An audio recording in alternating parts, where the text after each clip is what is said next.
Good morning student. हम थोड़ा different activity देखेंगे और now see the question related to GATE exam. Okay, तो in your syllabus there is a common syllabus, almost common syllabus for all branches, all the 4 branches, right? Now we discuss some problem। आपको syllabus में थोड़ा short में बताऊंगा इसमें क्या है। Gate में एक लीनियर अलजेब्रा जिसमें पूरा मैट्रिक्स है, दूसरा है तुम्हारे first sem, second same, maths 1, maths 2, maths 3 and maths 4। ये पूरा का पूरा सिलेबस आपके गेट के एग्ज़ाम में है। तो गेट के एग्ज़ाम कैसे सॉल्व करना है वो आपको मैं बताऊंगा ट्रिक्स। यहाँ पर जो भी आप सिलेबस में है सब प्रॉपर्टी बेस्ड प्रॉब्लम पूछते हैं। ठीक है, देख जैसे कि ये फर्स्ट क्वेश्चन देखिए, मैं आपको सिर्फ आइडिया बताऊंगा ट्रिक्स। ठीक है, हर टॉपिक के अपन 5-5 क्वेश्चन लेंगे तो आपको आइडिया आ जाएंगे कि इसकी ट्रिक्स क्या है, इसको कैसे सॉल्व करते हैं। सबसे पहले दिमाग में ये डालिए कि ये ऑब्जेक्टिव क्वेश्चन है तो यहाँ पर ज़्यादा वक्त नहीं लगना चाहिए। इसका मतलब कहीं ना कहीं वहाँ कुछ प्रॉपर्टियाँ है जो आपको याद रहना चाहिए। तो प्रॉपर्टी के बेस पे पूरा प्रॉब्लम सॉल्व होता है। तो देखो मैं आज ये 3 क्वेश्चन आपको बताता हूँ कि इसकी लॉन्ग थ्योरी क्या है और इसकी ट्रिक्स क्या है। ठीक है, तो आपको ट्रिक्स के थ्रू जाना है। तो देखो फर्स्ट क्वेश्चन क्या है, the matrix A, matrix given है। क्वेश्चन को आपको अच्छे से पढ़ना है। देखो मैट्रिक्स के अंदर में जो एलिमेंट्स है वो फ्रैक्शन में है। ठीक है, तो यहाँ से आप कॉमन 2 बाहर ले सकते हो, no problem.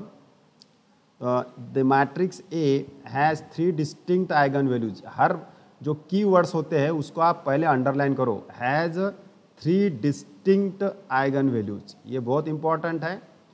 And one of its eigen vector is this 1 0 1। फिर क्वेश्चन पूछ रहा है which of the following can be another eigen vector.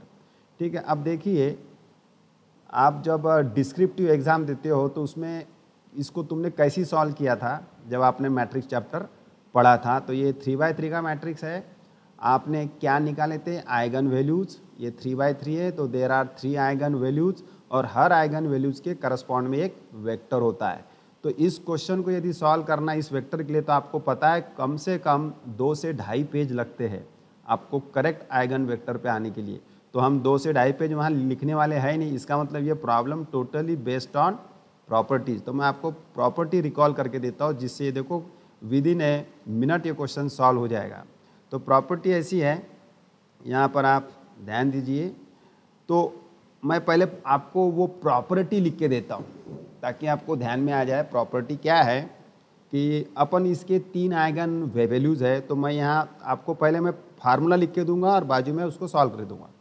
ठीक है, तो यहाँ पर देखिए if λ1, λ2, λ3 are 3 eigen values, are 3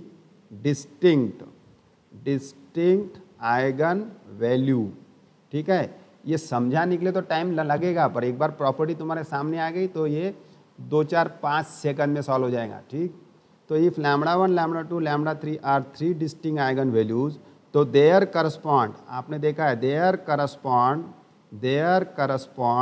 3, ये बहुत इंपॉर्टेंट है, 3 डिस्टिंक्ट नॉन जीरो, ये भी इंपॉर्टेंट है, नॉन जीरो और इंपॉर्टेंट है जिसका हम यहाँ पर यूज करने वाले हैं, नॉन जीरो एंड आर्थोगोनल। ये बहुत इंपॉर्टेंट है, आर्थोगोनल पर से ही ये प्रॉब्लम सॉल्व होने वाला है। तो λ1, λ2, λ3 are 3 distinct eigen values, distinct eigen values, underline, distinct मतलब डिफरेंट। ठीक है, then there exist 3 distinct non zero orthogonal vectors, उसको हम देंगे capital X1, capital X2, capital X3। तो हर एक आइगन वैल्यूज के करस्पॉन्ड में एक non zero independent orthogonal vector होगा, आइगन वेक्टर। तो आर्थोगोनल किसको बोलते हैं, X1। अब हमको ये जो तीनों वेक्टर है X1, X2, X3 ये आर्थोगोनल है। तो आर्थोगोनल की डेफिनेशन क्या है, ये X1 लेंगे और दूसरा वेक्टर का ट्रांसपोज लेंगे, ये यदि 0 आता है तो X1, X2 ये हो जाएंगे आर्थोगोनल। ऐसे सभी तीनों के साथ X1, X3 का ट्रांसपोज लोगे तो भी ये 0 आना चाहिए, या X2 और X3 का ट्रांसपोज ये भी 0 आना चाहिए। ठीक है, तो ये इंपॉर्टेंट नोट्स हैं आपके लिए, ये की है। तो अब यहाँ पर देखेंगे, यहाँ पर देखो एक वेक्टर दे दिया है x1, एक वेक्टर दे दिया है आपको, तो बोलता है दूसरा वेक्टर क्या होगा, दूसरा वेक्टर क्या होता है। यहाँ पर देखिए ये 3 वेक्टर आपको दिए, वेक्टर को यहाँ कॉलम के फॉर्म में लिखते हैं। बहुत सिंपल है, ये यदि आपका x1 है तो इन जो वेक्टर आपको ऑप्शन पर से जाना है, ऑप्शन पर से, यानी ये वेक्टर आपका सपोज x1 है, इसका हम क्या ले लेंगे, ट्रांसपोज, या इसका ट्रांसपोज ले लेंगे और इसके साथ मल्टीप्लाई करके देखेंगे, जिसके साथ 0 आ गया वो आपका दूसरा आइगन वेक्टर होगा। समझ में आ रहा है, बहुत सिंपल है। तो ये एक वेक्टर है x1 और यहाँ पर आपको ये ऑप्शन में 4 वेक्टर दिए, दोनों का प्रोडक्ट मतलब x1, अब इसको हम दूसरा वेक्टर मानेंगे, इसका लेंगे हम ट्रांसपोज, इसका ट्रांसपोज ले लेंगे और इसके साथ मल्टीप्लाई करके देखेंगे किसका आंसर 0 आता है, वही आपका करेक्ट ऑप्शन है। तो देखते हैं हम 1 बाय 1, थोड़ा सा यहाँ से भी आइडिया लगाओ। देखो 0 into 1 0 plus 0 into 0 0 plus -1 into 1 -1, तो इसका जो है प्रोडक्ट वो 0 नहीं आ रहा, तो ये ऑप्शन तो हो ही नहीं सकता। दूसरा देखो -1 into 1 -1 plus 0 into 0 0 and plus 0 into 1 -1, इसका भी प्रोडक्ट 0 नहीं आ रहा है। तीसरे में देखो 1 इंटू 1 1 प्लस 0 इंटू 0 0 एंड 1 -1 -1, तो ये ऑप्शन आपका सही है। तो मैं आपको बताता हूँ इस टाइप से, और ये बाकी तीनों ऑप्शन गलत है। अब इसको देखते हैं, देखो हो गया कि कितना टाइम लगा आपको, 2 सेकंड लगते हैं, सिर्फ 2 सेकंड। तो इसका प्रोडक्ट आप चेक करते जाओ, जिसका प्रोडक्ट 0 है, जिसके साथ इसका प्रोडक्ट 0 आता है वो आपका दूसरा आइगन वेक्टर होगा, क्योंकि प्रॉपर्टी क्या बोलती है कि इफ़ लैम्बडा, और ये इसके लिए ये ऑर्थोगोनल कब रहेंगे, ये डिस्टिंक्ट आइगन वैल्यूज होना आवश्यक है करके यहाँ पर प्रॉब्लम में क्या दिया है, डिस्टिंक्ट आइगन वैल्यूज। इसलिए मैंने आपको बोला था कि कीवर्ड्स को आप पहले अंडरलाइन करते जाओ। अगर यहाँ डिस्टिंक्ट आइगन वैल्यूज नहीं कहा रहता तो फिर ये प्रॉब्लम थोड़ा सा डिफिकल्ट हो जाता, ठीक है, आपको फिर वो थ्योरी यूज़ करना पड़ता। तो यहाँ पर 3 डिस्टिंक्ट आइगन वैल्यूज देने से ये प्रॉब्लम इजी हो गया, क्योंकि हमारे पास प्रॉपर्टी है कि उसके करस्पॉन्ड में जो 3 वेक्टर होते हैं x1 x2 x3 वो क्या होते हैं, orthogonal, they are perpendicular to each other, ठीक है। तो ये देखिए आप, ये आपका है x1, ठीक है, तो ये देखो मैं इसको x1 मानता हूँ, तो 1 0 1, और ये है आपका x2 क्या है 0, ये देखो यहाँ पर जो पहले मैंने गेस करके बताया वहीं मैं लूँगा 1 0 -1, ठीक है। अब ये प्रॉपर्टी लगाओ x1 into x2 transpose, okay, तो इसका आप ट्रांसपोज x1, देखो इसका ट्रांसपोज क्या है, या आप ऐसा भी लिख सकते हैं x2 ट्रांसपोज, ये भी लिख सकते हैं x2 ट्रांसपोज इंटू x1, ये भी आपका 0 आना चाहिए, ठीक है, और में तो आप x2 ट्रांसपोज मतलब ये क्या 1, अगर ये कॉलम में है तो इसको आपको क्या करना है, रो में करना है, उसको ट्रांसपोज। अब x1 क्या है 1 0 1 1 0 1, देख लो इसका मल्टीप्लिकेशन हो सकता है क्या, तो देखो ये इसका ऑर्डर क्या है 1 रो 3 कॉलम, ओके, तो 1 बाई 3 ऑर्डर है, इसका 3 रो 1 कॉलम है 3 बाय 1, तो ये देखो ये 3 3 सेम है, इसका मतलब इसका मल्टीप्लिकेशन हो सकता है। अब इसका मल्टीप्लिकेशन हम कर रहे 1 इंटू 1 1 इंटू 1, ठीक है, प्लस 0 इंटू 0, ठीक है, प्लस -1 इंटू 1 -1 इंटू 1, तो कितना हो गया ये 1 प्लस 0 और ये -1, तो ये हो गया आपका 0। तो आपका करेक्ट ऑप्शन यहाँ पर क्या हो गया, सी, ठीक है। प्रॉब्लम देखने में बहुत लेंदी है पर आप इसको लॉन्ग क्वेश्चन है करके छोड़ना नहीं। तो ये वेक्टर है दिया हुआ, हमने इसका ट्रांसपोज लेकर के देखे इक्वल टू 0 आ गया, तो this is your second eigen vector.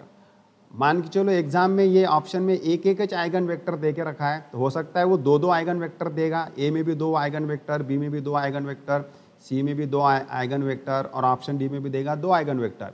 तो उस समय क्या है वैसे चेक करने का, अब यहाँ एक दिया तो एक के साथ में चेक किया, दूसरे के साथ में भी आपको चेक करना है। तो देखो इस टाइप से क्वेश्चन फॉर्म होते हैं ऑब्जेक्टिव, ठीक है। तो क्यों 2 देगा ऑप्शन में, क्योंकि इट हैज़ 3 आइगन वेक्टर, क्योंकि इसके पास 3 आइगन वैल्यूज़ है, 3 डिस्टिंक्ट आइगन वैल्यूज़ है, तो इट हैज़ 3 आइगन वेक्टर। एक आपको दे के रखा है और बाकी के 2 आइगन वेक्टर ये ऑप्शन में देगा, ठीक है। तो हर एक आइगन वेक्टर के साथ, ऑप्शन के हर एक आइगन वेक्टर के साथ में ये चेक करके देखने का किसके साथ 0 आ रहा है, ठीक है। तो वो हो गया आपका सेकंड क्वेश्चन।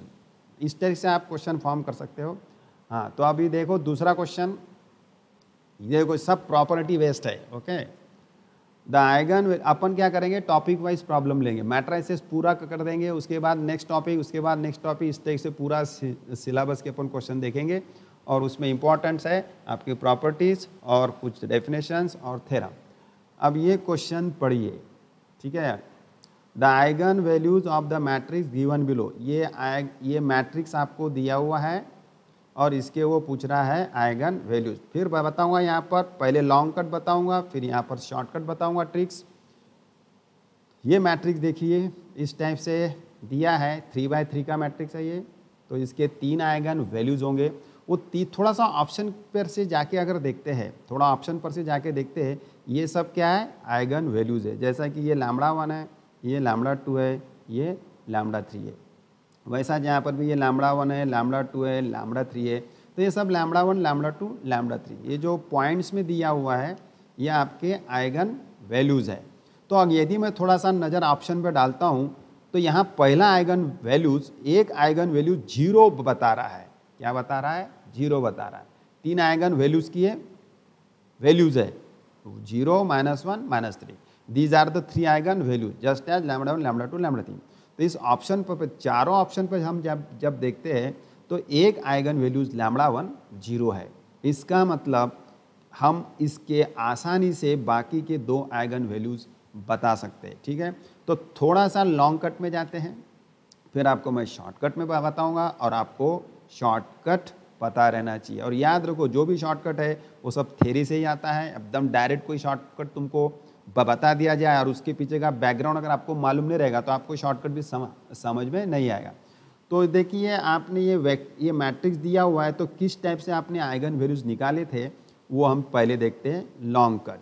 तो सबसे पहले हमको क्या लगता है, एक कैरेक्टरिस्टिक्स इक्वेशन लगता है। ये हो गया लॉन्ग कट, इसमें आपको समय लगना ही है, ठीक है। तो कैरेक्टरिस्टिक इक्वेशन क्या होता है, डिटर्मिनेंट a - λi = 0। अच्छा, एक आइडिया मैंने आपको बताया था, शॉर्टकट आइगन कैरेक्टरिस्टिक वेक्टर कैसे निकालते हैं, λ³ - s1 λ² plus s2 λ minus determinant of a = 0। थोड़ा सा आपको अपनी नोट्स भी रखना है, जो आपने first sem, second same, third same, fourth same में पढ़ा है वो सब आपके पास में होना चाहिए। थोड़ा उसके थ्रू भी आप जाएंगे, ठीक। तो अब यहाँ पर λ³ जैसा का वैसा S1 मैंने क्या बताया था, सम ऑफ आइगन वैल्यूज। देखो sum of diagonal element, S1 क्या रहता है, सम ऑफ डायगोनल एलिमेंट। तो इसका सम कितना हो रहा है, -4, ठीक है।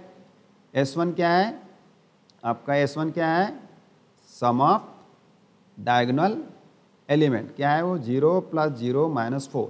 तो ये S1 हो गया -4 और ये माइनस माइनस प्लस, तो ये हो गया 4λ²। फिर प्लस S2 क्या है, S2 देखो, S2 जो होता है वो sum of minor of diagonal element. तो ये डायगोनल एलिमेंट का माइनर देखो कैसे निकालते हैं, first sum of minor of diagonal element. तो पहले देखते हैं 0 का माइनर, तो ये रो और कॉलम छोड़ दो फटाफट। तो ये -4 × 0 0 हो गया, और इधर से जाते समय माइनस, तो माइनस माइनस प्लस, तो एक 3 हो गया, फिर प्लस। अब इस 0 का माइनर निकालो, तो ये रो और कॉलम छोड़ दो, ये 0 और ये 0, ये 0 हो गया, प्लस। अब इसका माइनर, ये रो और ये कॉलम छोड़ दो तो 0। तो S2 कितना आ गया, 3, तो ये हो गया S2 3, तो ये 3λ। अब आपको डिटर्मिनेंट निकालने की आवश्यकता नहीं है, क्योंकि आपने अगर ऑप्शन में अगर देखा तो आपका उतना हिस्सा जो है उतना पार्ट बच जाएगा। हाँ, यदि इस ऑप्शन में लैम्बडा की वैल्यू अगर 0 नहीं बताई होती चारों में, तो फिर आपको डिटर्मिनेंट भी निकालना पड़ता। ये ऑब्जेक्टिव क्वेश्चन इस टाइप से होते हैं कि आपका टाइम वेस्ट ना हो, क्विकली वो सॉल्व किया जाए। इस टाइप के क्वेश्चन वहाँ पर तुम्हारे गेट के एग्ज़ाम में होंगे। तो ये एक आइगन वैल्यूज़ तो 100% 0 है।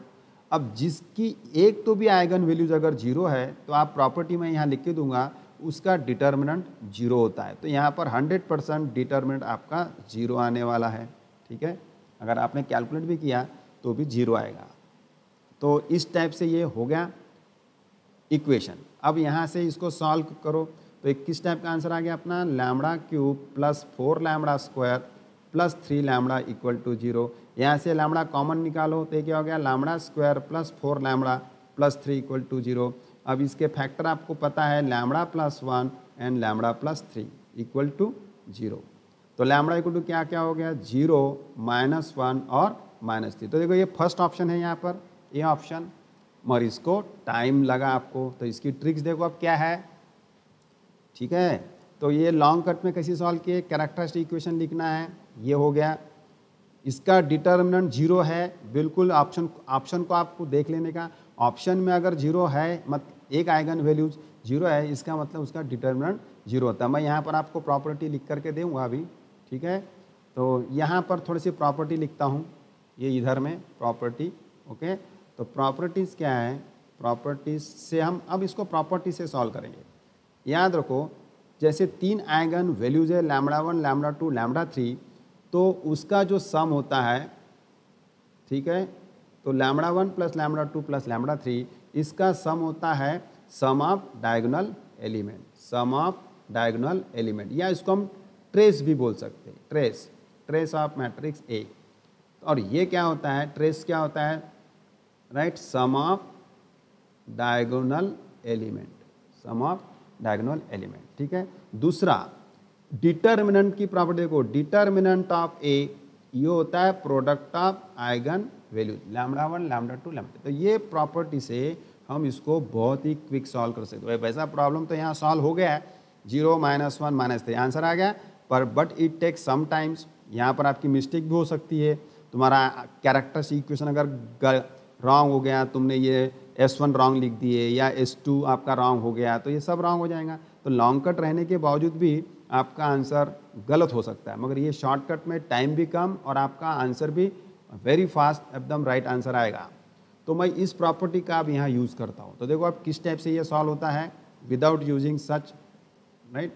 तो यहाँ पर अगर मैं देखता हूँ कि lambda 1 plus lambda 2 plus lambda 3 sum of diagonal element, sum of diagonal element कितना है, -4। ठीक है, अब पता करते हैं डिटर्मिनेंट। तो डिटर्मिनेंट ऑफ ए ये क्या होता है, product of eigen values lambda 1 lambda 2 lambda 3 equal to 0। Okay, अब यहाँ थोड़ा सा लॉजिक देखो, ये जो एक लैम्बडा 1 है वो यहाँ पर क्या है, एक तो भी आइगन वैल्यूज क्या रहना चाहिए, 0। ठीक है, मतलब एक आइगन वैल्यूज यहाँ पर 0 है। पहले देखो यहाँ पर पहली आइगन वैल्यूज क्या है, 0। अब बाकी लैम्बडा 2 लैम्बडा 3 देखते हैं। ठीक है, अब यहाँ पर देखेंगे lambda 1 plus lambda 2 plus lambda 3 -4, उसमें से एक लैम्बडा 1 उसने क्या दे दिया, 0, लैम्बडा 1 क्या दे दिया, 0। तो ये क्या हो जाएगा, 0 plus lambda 2 plus lambda 3 equal to -4। ठीक है, तो यहाँ पर एक आइगन वैल्यूज आप 0 रख दो, तो ये हो गया 0। तो अब बचा गया lambda 2 plus lambda 3 equal to -4। अब ऑप्शन पर से देख लो, लैम्बडा 2 लैम्बडा 3 बाकी दो का सम किसका -4 आ रहा है, तो -1 -3 -4 इसका आ रहा है। इसका आ रहा है क्या, इसका कितना आ रहा है, -5, रॉन्ग है। इसका कितना आ रहा है, +5, वो भी रॉन्ग है। और इसका कितना आ रहा है, +4, मगर हमारे पास में क्या है, -4। ठीक है, आइगन वैल्यूज यहाँ पर जो है सम ऑफ डायगोनल एलिमेंट, देखो sum of eigen values property क्या है, sum of eigen values is equal to sum of the diagonal element, जिसको हम ट्रेस भी बोलते हैं। और डिटर्मिनेंट कैसा निकलेगा, अगर आपके पास 3 आइगन वैल्यूज है तो जानते हो आप उसका डिटर्मिनेंट डायरेक्ट निकाल सकते हो by using this property, determinant of A that is the product of eigen values. ठीक है, तो sum of eigen values is nothing but the sum of diagonal element, तो ये हो गया -4। डिटर्मिनेंट ऑफ ए जो कि product of eigen values lambda 1 lambda 2 lambda 3 0, एक आइगन वैल्यू 0 है। ठीक है, एक आइगन वैल्यूज 0 है, यहाँ रख दो इक्वेशन में, तो ये हो गया 0 plus lambda 2 plus lambda 3 equal to -4। अब बचा तुम्हारा लैम्बडा 2 और लैम्बडा 3, एक लैम्बडा 1 जो है आइगन वैल्यूज वो क्या है, 0 है। तो बाकी लैम्बडा 2 और लैम्बडा 3 ये क्या है, सम है। तो बाकी के दो आइगन वैल्यूज ऑप्शन पर से देख लो, जिसका सम -4 आता है वो आपका करेक्ट ऑप्शन है। तो ये ऑप्शन 1 इज करेक्ट। ठीक है, ये 2 हो गए। थर्ड देखो, थर्ड आप सोचते होंगे बहुत लॉन्ग लिखा हुआ है, पढ़ने में बहुत टाइम लगने वाला है। यहाँ पर ध्यान दो, पढ़ने में बहुत टाइम लगने वाला है, तो आप इसको छोड़ दोगे, ऐसा नहीं। लॉन्ग क्वेश्चन भी सिंपल होते हैं, ठीक है। अब देखो ये काफ़ी लॉन्ग क्वेश्चन है, इसको अपन पढ़ते हैं अच्छे से। और देखो मैंने आंसर के लिए कितनी स्पेस रखा हो, ये एकदम इतनी सी स्पेस है, इसका मतलब ये छोटे से स्पेस में सॉल्व होने वाला है। ठीक है, तो क्वेश्चन को पढ़ते हैं। Consider a 2x2 matrix, 2x2 matrix है मतलब स्क्वायर मैट्रिक्स है 2x2। Consider a 2x2 matrix capital M जो कि है V1 V2, ऐसा एलिमेंट दिया है मैट्रिक्स V1 V2, मगर यहाँ V1 क्या है, V1 and V2 are the column vectors, ये कॉलम में है। आपको पता है कि आपने थ्योरी देखा होगा डायगोनलाइजेशन में, या आइगन वैल्यूज आइगन वेक्टर निकालने के बाद एक मैट्रिक्स बनता था आइगन वेक्टर से, उसको अपन मॉडल मैट्रिक्स वगैरह बोलते थे, वो आपके सिलेबस में था नहीं। तो कंसीडर ए 2x2 मैट्रिक्स, ये दे के रखा है V1 V2 where V1 and V2 are the column vector. V1 V2 कैसे कॉलम में है, कॉलम में, तो कॉलम में लिखेंगे तो एक मैट्रिक्स फॉर्म हो जाएगा। एंड सपोज वो जो मैट्रिक्स है उसका इन्वर्स दिया उसने U1 ट्रांसपोज और U2 transpose, where U1 transpose and, अब ये ट्रांसपोज किया नहीं है, उसने एक नोटेशन दिया, जैसा यहाँ पर V1 V2 दिया है तो इसके इन्वर्स में उसने दिया U1 to the power T, U2 to the power T। इसका मतलब आप सोचोगे ये ट्रांसपोज है, नहीं है, कंफ्यूज करने के लिए वो लिख रहा है वो। ठीक है, तो U1 ट्रांसपोज और U2 ट्रांसपोज ये भी एक मैट्रिक्स है। ठीक है, और वो कैसे है, रो मैट्रिक्स, रो वेक्टर है। तो कंसीडर द फॉलोइंग स्टेटमेंट, पहला स्टेटमेंट देखो क्या है, U1 ट्रांसपोज इंटू V1 1 हो रहा है, बोलता है U2 ट्रांसपोज इंटू V2 1 हो रहा है। स्टेटमेंट 2 में U1 ट्रांसपोज इंटू V2 0 हो रहा है और U2 ट्रांसपोज इंटू V1 0 हो रहा है। ठीक है, अब यहाँ पर ये दो स्टेटमेंट दे के रखा है और क्वेश्चन पूछता है कि statement 1 is true and statement 2 is false, statement 2 is true and statement 1 is false. ठीक है, both the statements are true या both the statements are false. तो देखो यहाँ पर इंपॉर्टेंट बात क्या है, ये मैट्रिक्स 2x2 का है, उसमें एलिमेंट कैसे है ये उसने बताया नहीं है। तो हम एलिमेंट्स क्या लेंगे मैट्रिक्स के अंदर में, ऑलवेज रियल। तो हम ऐसा एक छोटे से छोटा मैट्रिक्स डिसाइड कर सकते हैं। यहाँ पर आप 2x2 का मैट्रिक्स आप डिसाइड कर सकते हो। तो आपको पता है, हाँ, ऐसा मैट्रिक्स आपको डिसाइड करना है 2x2 का जिसका इन्वर्स निकलना चाहिए। थोड़ा यहाँ पर भी ध्यान रखो, उसका इन्वर्स निकलना चाहिए। तो बताओ सबसे सिंपल 2x2 का मैट्रिक्स आप क्या ले सकते हो, भैया आइडेंटिटी मैट्रिक्स सबसे सिंपल है। यहाँ रेस्ट्रिक्शन है क्या कि आप आइडेंटिटी मैट्रिक्स नहीं ले सकते हो, कुछ भी रेस्ट्रिक्शन नहीं है, सिर्फ उसने 2x2 का मैट्रिक्स बोला यहाँ। ठीक है, तो हम लेंगे सबसे छोटा 2x2 का, वो लेंगे आइडेंटिटी मैट्रिक्स। तुम चाहे तो दूसरा भी ले सकते हो, नो प्रॉब्लम। ठीक है, कोई भी लो, मगर ध्यान रहे कि उसका इन्वर्स एग्जिस्ट होना चाहिए। तो अभी देखो मैं लेट अब मैट्रिक्स एम जो है वो मैं डिसाइड करूंगा आइडेंटिटी। तो लेट एम इक्वल टू, देखो क्या लिया 1 0 0 1, मगर ये जो है V1 इसको क्या इंडिकेट किया उसने V1 और इसको क्या इंडिकेट किया V2, कॉलम वेक्टर्स। तो यहाँ पर क्या लिखा उसने V1 V2 are the column vectors. ठीक है, कॉलम वेक्टर्स, तो इसको ये V1 हो गया, ये V2 हो गया।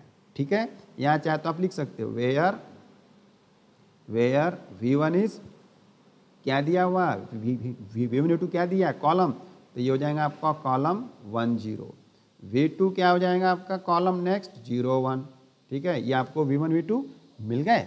अब दूसरी बात, अब हम निकालेंगे इसका इन्वर्स, इसका इन्वर्स, इस यम का इन्वर्स।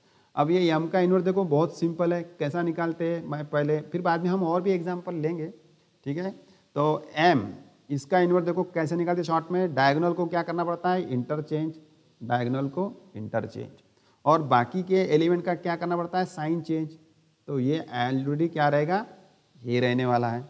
ठीक है, तो ये आइडेंटिटी मैट्रिक्स का इन्वर्स भी क्या रहता है आइडेंटिटी। ठीक है, तो ये हमने छोटा मैट्रिक्स ले लिया आइडेंटिटी, ये आपका V1 है, कॉलम V1 V2 क्या है, V1 V2 are the column vectors. तो ये V1 हो गया 1 0 और V2 हो गया 0 1। इसका इन्वर्स भी बहुत आसान है, इसको इंटरचेंज करो और इसके साइन चेंज करो। ठीक है, interchange sign change divided by its determinant. तो इसका डिटर्मिनेंट कितना आ रहा है 1। तो ये फार्मूला आपको पता है ए इन्वर्स का, adjoint of A divided by determinant of A. ठीक है, और एडजॉइंट कैसे निकालते हैं, एडजॉइंट कोई भी मैट्रिक्स का एडजॉइंट कैसे निकालते हैं, interchange diagonal element, interchange diagonal element and sign change other element. दूसरे एलिमेंट का क्या करना है, साइन चेंज। अब यहाँ 0 0 होने से इसका साइन क्या हो जाएगा, तो वही रहने वाला है 0 0, ठीक है। इनवर्स समझ में आ गया। एडजॉइंट मतलब इंटरचेंज, बाकी एलिमेंट का sign change, divided by determinant. इसका डिटर्मिनेंट कितना है 1 - 0 1, ठीक है, मतलब इटसेल्फ। अब यहाँ पर देखो उसने क्या बोला है, ये जो है ये 1 0 है, ये क्या है बोल रहा है U1 ट्रांसपोज, और ये जो दूसरा है ये बोलता है U2 ट्रांसपोज, ठीक है। तो उसने कंफ्यूज करने के लिए ये इस फॉर्म में लिखा है, कॉम्प्लिकेटेड फॉर्म में, ताकि स्टूडेंट कंफ्यूज हो जाए कि U1 ट्रांसपोज मतलब U1 का transpose. No, it just indicates the element of M inverse. ये जो एलिमेंट है U1 ट्रांसपोज और U2 ट्रांसपोज, ये एक्चुअली इसके एलिमेंट्स इंडिकेट्स करते हैं, और वो कैसे, रो में है। तो ये रो में हो गया। तो यहाँ पर आप देख लीजिए U1 ट्रांसपोज रो में लिखना है तो ये क्या हो जाएगा 1 0 1 0, और आपका U2 ट्रांसपोज रो में है तो वो क्या हो जाएगा 0 1, ये हो जाएगा 0 1, ठीक है। आगे समझ में आ गया, ओके।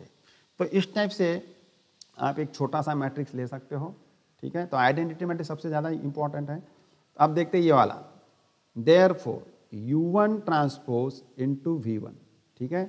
अब U1 ट्रांसपोज क्या है, ये इधर है 1 0 है U1 ट्रांसपोज। देखो this is not your transpose of U1, this is just the position, this is just the elements of the matrix. और वो कैसे, रो वाले को उसने बोला U1 ट्रांसपोज, दूसरे रो को बोला उसने U2 transpose, okay, like that, ठीक है। अब इसका U1 ट्रांसपोज क्या हो गया, आपका U1 ट्रांसपोज क्या है 1 0। अब V1 क्या है इधर में देखो, ये है 1 0, ठीक है। तो इसका आंसर देखो क्या आने वाला है, first row into first column, तो 1 और ये 0, तो ये क्या आ रहा है 1, देखो ये आ रहा है 1, यहाँ पर 1 आ रहा है, ओके। दूसरा देखते हैं, दूसरा क्या है U2 ट्रांसपोज, दूसरा U2 ट्रांसपोज इंटू V2, ठीक है, इंटू V2।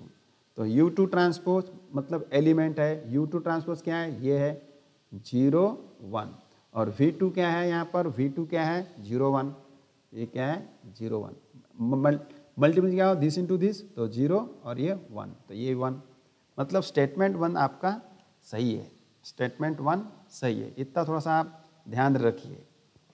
तो स्टेटमेंट 1 सही है। अब देखते हैं हम स्टेटमेंट 2 भी सही है क्या। तो U1 ट्रांसपोज यहाँ पर लिखता हूँ, ओके, यहाँ लिख रहा हूँ, ठीक है। तो यहाँ पर देखेंगे तो ये आपका यम मैंने क्या लिया 2x2 का मैट्रिक्स, सबसे सिंपल वाला लेना आइडेंटिटी, और ऐसा मैट्रिक्स लिया मैंने जिसका इन्वर्स यहाँ एग्जिस्ट हो रहा है, ये M1 इन्वर्स, ठीक है, M1 इन्वर्स। तो अब दूसरा स्टेप देखते हैं, U1 ट्रांसपोज इंटू V2। तो U1 ट्रांसपोज क्या है, U1 ट्रांसपोज क्या है आपका 1 0, ये रो बराबर देखो इसका मल्टीप्लिकेशन भी हो रहा है, ठीक है। U1 ट्रांसपोज क्या है 1 0 इंटू V2, V2 क्या है कॉलम में 0 1 0 1, चलो मैट्रिक्स का मल्टीप्लिकेशन दिस इंटू दिस, तो 1 इंटू 0 0 प्लस 0 इंटू 1 0, देखो 0। दूसरा देखते हैं हम U2 ट्रांसपोज V1, ठीक है। U2 ट्रांसपोज क्या है आपका 0 1 0 1, और V1 क्या है कॉलम 1 0 1 0, तो मैट्रिक्स का मल्टीप्लिकेशन दिस इंटू दिस, तो 0 इंटू 1 0 प्लस 1 इंटू 0 0 0, मतलब आपका दूसरा भी ऑप्शन, दूसरा भी स्टेटमेंट सही है। तो यहाँ पर कौन सा ऑप्शन से सही रहेगा, both the statements are true, तो this is correct option and this 3 are wrong, ठीक है। तो आपको क्या करना है भाई, प्रॉपर्टी के बेस पर जाना है, याद रखिए प्रॉपर्टी बहुत इंपॉर्टेंट है। और यहाँ पर कंफ्यूज करने के लिए इतना सारा लिखा हुआ उसने, मगर ये याद रखो जितना लॉन्ग क्वेश्चन रहता है ना वो थोड़ा सिंपल भी रहता है। तो ये इस पर कंफ्यूज नहीं होने का कि U1 ट्रांसपोज U2 ट्रांसपोज, ये जस्ट नोटेशन है। जैसा यहाँ पर है आपको 2x2 का मैट्रिक्स दे के रखा है, दे के रखा नहीं, आपको चूज करना है। तो consider a 2x2 matrix, consider a 2x2 matrix यम हमने लिया, उसने दिया V1 V2, मगर V1 V2 जो है वो एज ए कॉलम वेक्टर से ऐसे खड़े, ठीक है, कॉलम मतलब खड़े, ठीक है। V1 V2 क्या है, एक कॉलम वेक्टर से। दूसरा दिया है फिर उसी का हम वो फिर क्या बोल रहा है, इसी मैट्रिक्स यम का इन्वर्स ऐसा दिया है, ठीक है। ये रो में लिखा हुआ है, ये रो में लिखा हुआ है करके V1 V2 क्या हो जाएंगे कॉलम, और उसका इन्वर्स उसने कॉलम में लिखा हुआ है, इसका मतलब भाई 2/2 बनने के लिए 2/2 बनने के लिए ये कॉलम में दिया है, इसका मतलब नेचुरली ये जो U1 ट्रांसपोज है ये क्या रहेगा, रो में, ताकि एक रो, और ये भी क्या में रहेंगी, 2 रो, तभी तो ये 2/2 फॉर्म होगा। ओके, अब ये हो गया एक, तो हमने क्या ले लिया, एक आइडेंटिटी मैट्रिक्स ले लिया, और ये मैट्रिक्स ले लिया, मैंने चूज किया आइडेंटिटी, और यहाँ पर ये क्या है, V1 है और ये V2 है, ठीक है, उसने रो में दिया है V1 V2, ठीक है। तो हम एक क्वेश्चन और देख लेते हैं कि तुमको अगर आइडेंटिटी मैट्रिक्स समझ में नहीं आ रहा है तो हम दूसरा भी एक मैट्रिक्स ले सकते हैं। सबसे पहले आप इसको उतारेंगे, ये प्रॉपर्टी बेस्ड क्वेश्चन है, और आप जितनी ज़्यादा प्रॉपर्टी याद रखोगे उतना आप डायरेक्ट यहाँ पर सॉल्व कर पाओगे। ये हो गया आपका क्वेश्चन इस एग्जाम्पल के द्वारा, ठीक है। अब मैं दूसरा एग्जाम्पल लेता हूँ, चलो ठीक है, दूसरा एग्जाम्पल देखिए आप, दूसरा, चलो दूसरा किसी को याद अगर नहीं है, चलो यम ले लो आप, कोई भी यम आप ले लो, मैंने ले लिया 1 0, ऐसा लो ताकि उसका डिटरमिनेंट आसानी से आ जाए, है कि नहीं, 3 2, चलो ये ले लिया, राइट, ये ले लिया। अब यहाँ पर थोड़ा डिटरमिनेंट 2 आ जाता है तो अपन ऐसा करते हैं, यहाँ पर 1 ही ले लेते हैं, चलो ठीक है। तो क्या लिया मैंने, 1 0 3 1। ये कौन सा वाला मैट्रिक्स है आपका, उसने कैसा दिया है, V1 V2 V1 V2, ठीक है। इसका मतलब V1 क्या है आपका, V1 है 1 3, और एक बार लिखता हूँ V1 1 3 एंड V2 0 1, क्योंकि उसने V1 V2 क्या दिया, कॉलम वेक्टर्स दिया हुआ है। तो इस तरीके से आपको क्या मिल गया, V1, तो V1 क्या मिल गया 1 3, और V2 क्या मिल गया 0 1, ठीक है, 0 1, इस टाइप से। अच्छा, अब इसका निकालो इन्वर्स। सबसे पहले यहाँ पर दोनों की बात चल रही है, यहाँ पर किसका आंसर पूछ रहा है, किसके बीच पूछ रहा है भाई, ये पूछ रहा है U1 ट्रांसपोज और V1, मतलब आपको V1 V2 चाहिए, U1 ट्रांसपोज U2 ट्रांसपोज चाहिए, तो उसके लिए आपको एक मैट्रिक्स डिसाइड करना पड़ेगा। यहाँ पर फार्मूला क्या है, adjoint of M divided by determinant of M। मैंने आपको बताया था कि एडजॉइंट कैसे निकालते हैं, इंटरचेंज, ये देखो इंटरचेंज और साइन चेंज, तो ये 0 और -3 हो जाएगा, ठीक है। डिवाइडेड बाय क्या लेंगे हम, डिटरमिनेंट, तो इसका डिटरमिनेंट कितना आ रहा है 1 1 और ये 0, तो ये 1, इसलिए ऐसा सिंपल मैट्रिक्स देखना कि डिटरमिनेंट फ्रैक्शन में नहीं आना चाहिए। अगर फ्रैक्शन में आ गया तो ये एलिमेंट, आपके मैट्रिक्स के एलिमेंट फ्रैक्शन में जाएंगे। तो इस टाइप से आपको प्रैक्टिस करना है कि भाई ऐसा मैट्रिक्स लो जिसका डिटरमिनेंट 1 आ जाए, तो ए इनवर्स निकालना adjoint of M upon determinant M, इससे आसान हो जाएगा। तो अपने दूसरा एग्जाम्पल लेके चल रहे, पहले एग्जाम्पल में क्या लिया था अपने, आइडेंटिटी मैट्रिक्स। आप कोई भी मैट्रिक्स ले सकते हो, बस ध्यान रहे कि उसका जो इन्वर्स है उसका डिटरमिनेंट 0 नहीं आना चाहिए, उस इन्वर्स एग्जिस्ट होना चाहिए। अब यहाँ पर उसने किससे कंपेयर किया, कॉलम से, U1 ट्रांसपोज U2 ट्रांसपोज। इसका मतलब यहाँ जो है, ये जो U1 ट्रांसपोज है वो क्या बोल रहा है, रो है बोलता है, रो वेक्टर है बोलता है ना। तो ये रो वेक्टर हो गया आपका 1 0 एंड -3 1।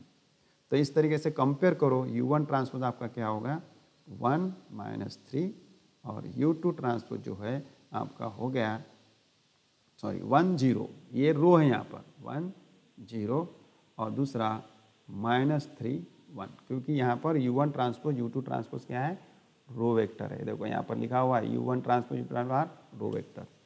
तो इस तरीके से आपको मिल गए। बस अब इसके बीच में देखो रिलेशन क्या क्या पूछ रहा है उसने, ठीक है। तो देखो इधर क्या पूछा है, ये यहाँ पर ध्यान रहे, यस, ये देखो, ठीक है, U1 ट्रांसपोज, तो ये U1 ट्रांसपोज, तो U1 ट्रांसपोज और क्या है V1, तो U1 ट्रांसपोज कहाँ पर है, ये देखो आपका क्या है 1 0, V1 क्या है आपका 1 3। चलो सॉल्व करो, फर्स्ट इंटू फर्स्ट कॉलम, तो 1 इंटू 1 1 प्लस 0 इंटू 3 0, मतलब 1 आ गया।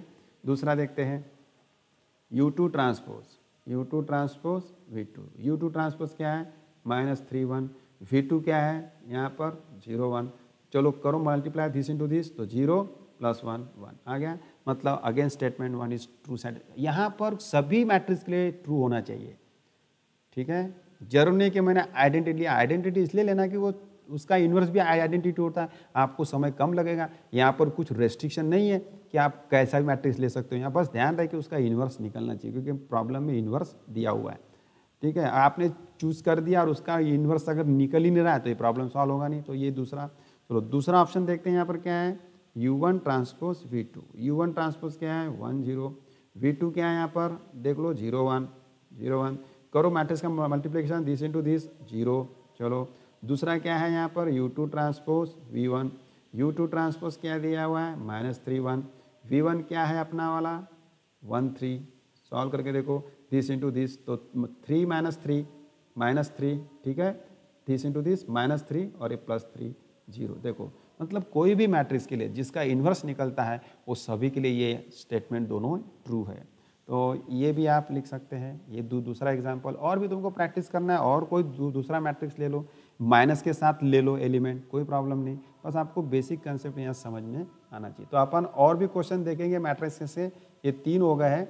ऐसे हर टॉपिक के अपन कुछ 8-10 क्वेश्चन लेते रहेंगे। आपको ट्रिक्स बताना ये मेरा एम है, मेरे तुमको थेरोटिकल सॉल्व करना नहीं है अपने को। ठीक, तो ओके, बाद में देखेंगे अपन नेक्स्ट वीडियो में बाकी के मैट्रिक्स की प्रॉब्लम।